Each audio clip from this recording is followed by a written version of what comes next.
नमस्कार. कोल्हापुरी तडका या चॅनेलवरती मी स्वाती तुम्हा सख्यांचं मनापासून स्वागत करते. चला तर आज आपण गव्हाच्या पिठामध्ये भरपूर प्रमाणामध्ये कोथिंबीर टाकून एकदम खमंग, पौष्टिक आणि टिफिनसाठी उत्तम उपाय आणि बाहेर कुठे फिरायला जाणार असाल तरी देखील 3 ते 4 दिवस सहज टिकणारा हा पदार्थ, एकदम भन्नाट चवीचा, चविष्ट, कमी तेलाचा हा पदार्थ आज आपण बनवणार आहोत. तर अशा ह्या एकदम पौष्टिक पदार्थासाठी एक लाईक नक्की करा आणि रेसिपीला सुरुवात करूयात. तर त्यासाठी तुम्ही इथं बघू शकता, मी इथं भरपूर प्रमाणामध्ये कोथिंबीर घेतलेली आहे. म्हणजे आपण ही जी कोथिंबीर घेतलेली आहे ती एक जुडी कोथिंबीर आहे. तर स्वच्छ पाण्याने पहिल्यांदा काय करायचं, ही कोथिंबीर धुवून घ्यायची आहे आणि थोडंसं पाणी निथळवायला ठेवायचं आहे. आता पाणी पूर्ण आपण निथळवून घ्यायचं आणि त्यानंतर इथं बघू शकता मी ह्यातल्या ज्या काही कोथिंबीरच्या ज्या काड्या आहेत त्या म्हणजे फक्त जाडसर अशा मोठ्या-मोठ्या ज्या काड्या आहेत त्या बाजूला करून घ्यायच्या आणि त्यानंतर आपण ही कोथिंबीर बारीक कट करून घ्यायची आहे. तर तुम्ही तुमच्या कोणत्याही कटरच्या सहाय्याने तुम्ही ही कोथिंबीर बारीक कट करून घेऊ शकता. तर मी इथं चाकूच्या सहाय्याने अगदी बारीक कट करून घ्यायचं. पहिल्यांदा दोन्ही हाताने असं पकडायची कोथिंबीर आणि त्यानंतर 2 भाग करायचे आणि नंतर असं बारीक एकदम कट करून घ्यायचं आहे. तर अशी एकदम बारीक का कट करायची? अजिबात यामध्ये काड्या असतात त्या अजिबात ठेवायच्या नाहीत. कारण जो पदार्थ आपण बनवणार आहोत तो पदार्थ लाटून घेणार आहे.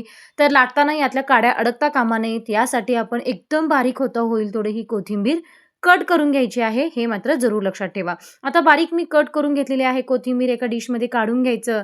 आता एका डिशमध्ये मी इथं घेतलेलं आहे गव्हाचं पीठ. तर आता गव्हाचं पीठ आपण इथे कितपत घ्यायचं आहे, 2 वाटी मी इथं गव्हाचं पीठ घेतलेलं आहे आणि अर्धी वाटी बेसन पीठ घ्यायचं आहे. शकता तुम्ही 2 वाटी इथं गव्हाच्या पिठामध्ये अर्धी वाटी बेसन पीठ टाकायचं आहे आणि त्यानंतर आपण इथं भरपूर प्रमाणामध्ये जी काही कोथिंबीर आपण बारीक कट करून घेतली होती ती सगळी कोथिंबीर यामध्ये टाकायची आहे. चला तर आता कोथिंबीर टाकून घेतली त्यानंतर यामध्ये टाकणार आहोत 2 चमचे तीळ घेतलेले आहे. 1 चमचा ओवा घ्यायचा आहे. त्यानंतर धनेपूड अर्धा चमचा, जिरेपूड अर्धा चमचा, लाल तिखट 1 चमचाभर टाकायचा आहे आणि त्यानंतर यामध्ये आपण चवीपुरतं मीठ टाकायचं, अर्धा चमचा हळद टाकायची आहे आणि त्यानंतर साखर मी फक्त 1च बारीक चमचा टाकलेला आहे. आता त्यानंतर इथं आपण टाकणार आहोत ह्या मिक्सरच्या भांड्यामध्ये मी आलं अर्धा इंच, लसूण एक 4 ते 5 आणि त्यानंतर हिरवी मिरची आपल्या आवडीनुसार म्हणजे तिखटानुसार असं सगळं वाटण करून घ्यायचं आहे आणि हे वाटण यामध्ये टाकायचं आहे. आता हे सगळं वाटण टाकून घेतलं त्यानंतर आपण आता काय करायचं, हे सगळं सर्वप्रथम आपण आहे असेही जिन्नस जे काही टाकले आपण जे काही पदार्थ टाकले ते सगळे असेच मिक्स करून घ्यायचे आहेत. आता कोथिंबीरमध्ये आपलं भरपूर प्रमाणामध्ये मॉइश्चर असतं कारण मी नुकतंच कोथिंबीर धुवून घेतली होती. त्यामुळे थोडंफार त्यात पाण्याचं प्रमाण होतं. पण तुम्ही देखील असं करताना पाण्याचं प्रमाण बघूनच टाकायचं आहे कारण कोथिंबीरमध्ये भरपूर प्रमाणामध्ये मॉइश्चर असतं. त्यामुळं काय होतं, पाणी जास्त लागत नाही पिठामध्ये.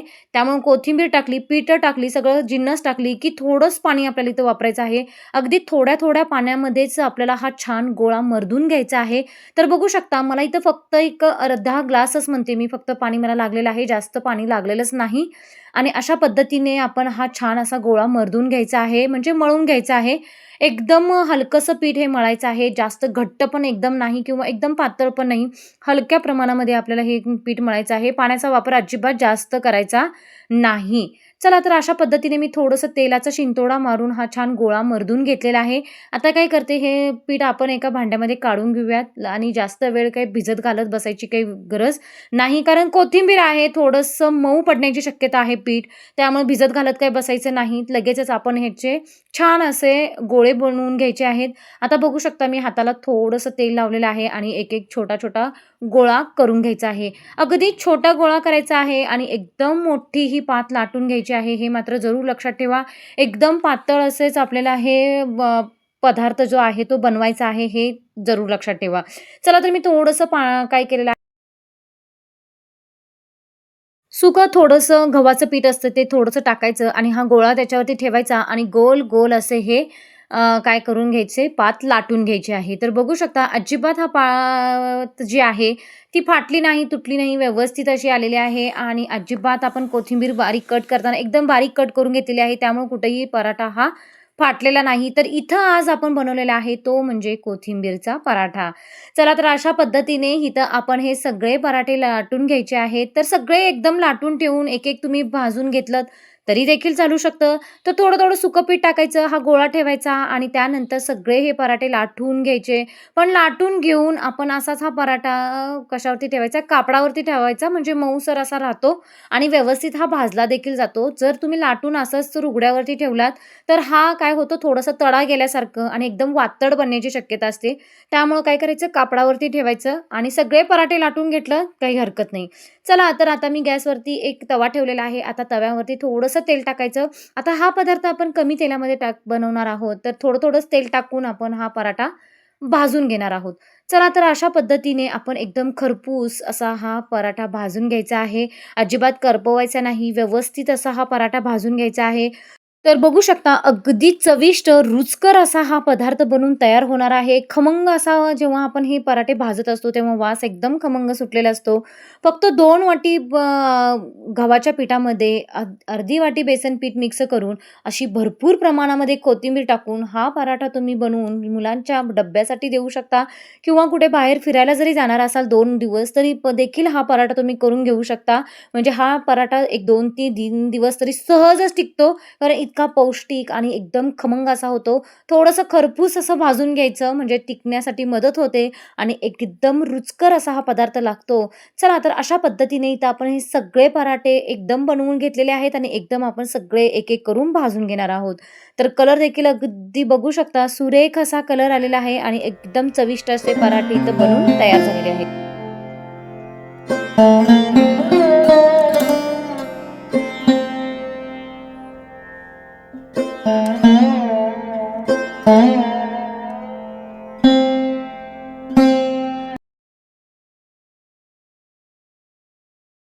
चला तर मग हा पराठा तुम्हाला कसा वाटला कमेंट करून नक्की सांगा.